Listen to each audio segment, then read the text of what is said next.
My hair looks like shit, but I have no time. We are currently on the website bedroomproducersblog.com, which you probably know because it always informs you about new plugin releases, and currently there is SoundMagic Dynamic X, which is apparently a free plugin for macOS and Windows, and it is a compressor with a unique feature, so I want to check it out in this video. But first of all, I want to talk about the text here. SoundMagic is a company that has been grown from humble beginnings almost 20 years ago into one of the most prolific developers in the world of virtual instruments and audio plugins. That has surprised me a bit because I personally haven't heard of this developer yet, and you know, I've been around for I don't know for how long, probably 20 years or more, I don't know, I stopped counting the time. But I mean, a lot of people probably also don't know me, so who cares? So I went to their website to check out what their other plugins are like and if I've ever seen them or if they look kind of interesting, and I actually found a few examples that would be very interesting to me. For example, Vox Harmony. Vox Harmony is a Format Exciter Plus and real-time 8 voice harmony generator. So basically you can increase the volume of the formants, I suppose, and you can add more voices. So there's probably some sort of pitch shifter in there. I don't see anything that says you can type in the scale, so I'm not sure how exactly it works, but it looks interesting and it could be useful. Definitely sounds like a unique plugin idea. So this is not a developer who just makes generic copies of some famous compressors. I gotta say, I don't quite understand this. Neo EQ, Violet, Scarlet and Tosca. When I saw this the first time, I thought these were just different skins for the same plugin, but those are actually different plugins that you can also buy uniquely. But the pages for each unique plugin don't tell like what each of them is useful for, so it's kind of hard to justify why anyone would want to buy them together or even a single one of them, because there is not enough information about them. Apart from that, the idea sounds rather nice. It's just a dynamic EQ that searches for the frequencies that are the loudest automatically, because they could be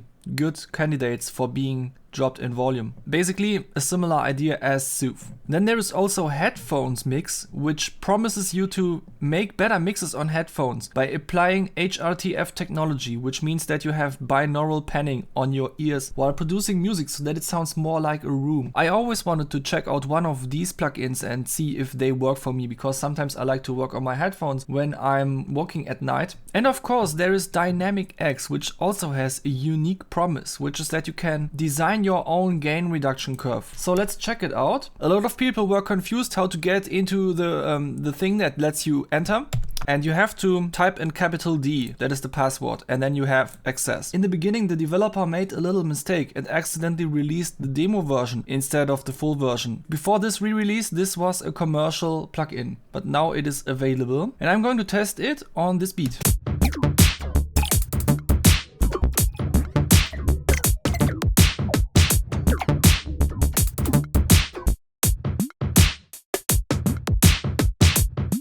And I already conveniently have a little drum group here because we are testing a compressor. It makes sense to use drums. Dynamics X. Let's go. Okay, wait. The first thing that I immediately noticed out of the box is that these knobs behave weirdly. Look how I drag them. And sometimes they are extremely slow. And then sometimes they jump up like that. We're like, what? This was definitely not made with the Juice framework, but was it even made with any framework? It looks like it's some sort of custom thing that just doesn't work. But yeah, I mean, I can sort of, or no, it is radial, it is radial drag, fuck! Whatever. It is radial drag, we can work with it, okay.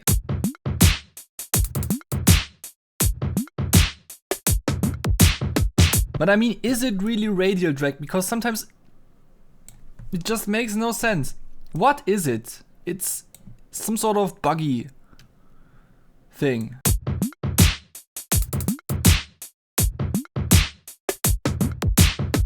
Okay, cool. Now, I think now we got the basics. We have attack, we have release, we have hold, and we can switch between. Why can I not switch back? Now I can. Yeah, so this is buggy as well. Can I at least use it normally down here? Yeah, that works.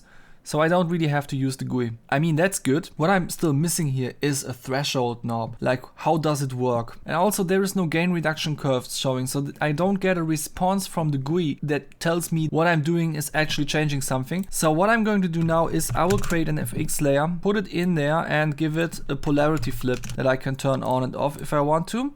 Polarity flip on here. So, and when I press this button, I get a null test. Okay, so it is confirmed that currently this plugin is not doing a lot, but I can hear it very quietly in the background. So it does something, just not a lot. And now it does more.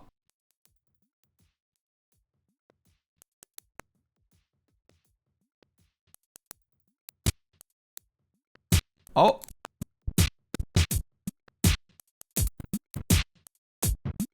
Okay. And now once all of the sliders have been dialed in, we get a full picture of the fact that something is changing.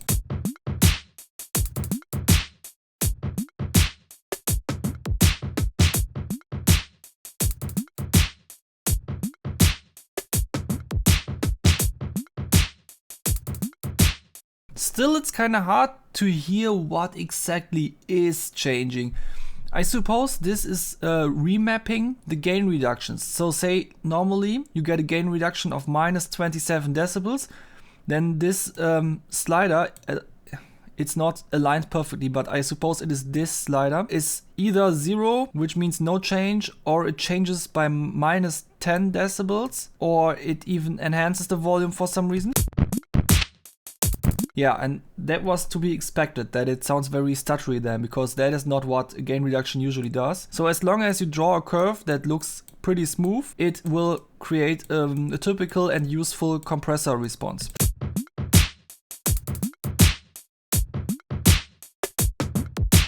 Still no easy way to just add more input gain to make this more apparent, like this. Shit. Okay, now in order to be able to use this well, we have to make some sort of pre-emphasis thing, where after the compressor it does the opposite modulation, and then I can add gain.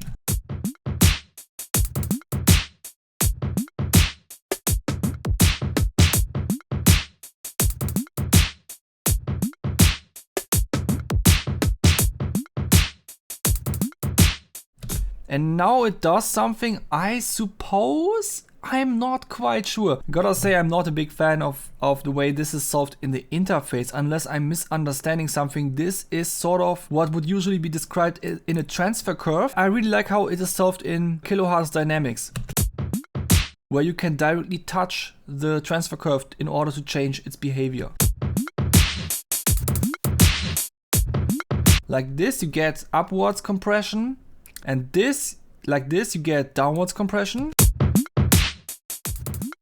And you can even get a downwards expander or an upwards expander. So this has all of the different types of compression on a really easy to understand and use interface with direct response with this little point that jumps around when something happens. So you definitely know where the signal is. You can add input gain, like I said, that's a useful feature in a compressor. Output gain as well for gain matching. This is all missing in Dynamic X. You know, on top of the fact that the main feature has quite a weird workflow that is kind of hard to use because you have to touch all of these things individually. It lacks some basic features. I mean, you know, considering that a smooth curve like this is what you usually want in a compressor and everything else should just be a deviation from that, it makes no sense to give the user a control that implies that you have to set every point uniquely. That just means that someone had a good idea for a plugin feature, but not a very good idea for the UI UX that could complement this idea. So I think the developer should jump back to the drawing board and try this again, because I think it's genuinely a great idea to give people the ability to draw own gain reduction curves, but this is just not it. Whatever I could still do with this. Maybe I could make some weird sound design stuff by making a totally illogical curve like that.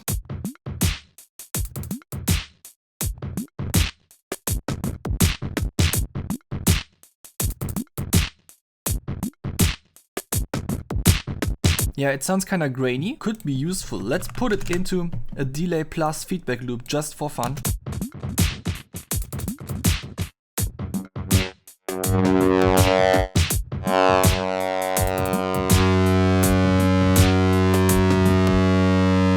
Another thing with these things is you cannot touch them everywhere. You have to touch the point to drag them. That's kind of, it's, the devil is in the details, you know? So yeah, cool idea, not so cool execution. That's my opinion. And now I will show you something else. So now I'm going to do the following thing. I will take this DC offset module and put it on some value that is just slightly not 0. Of course, the oscilloscope should not peak decay, but show me the actual wave.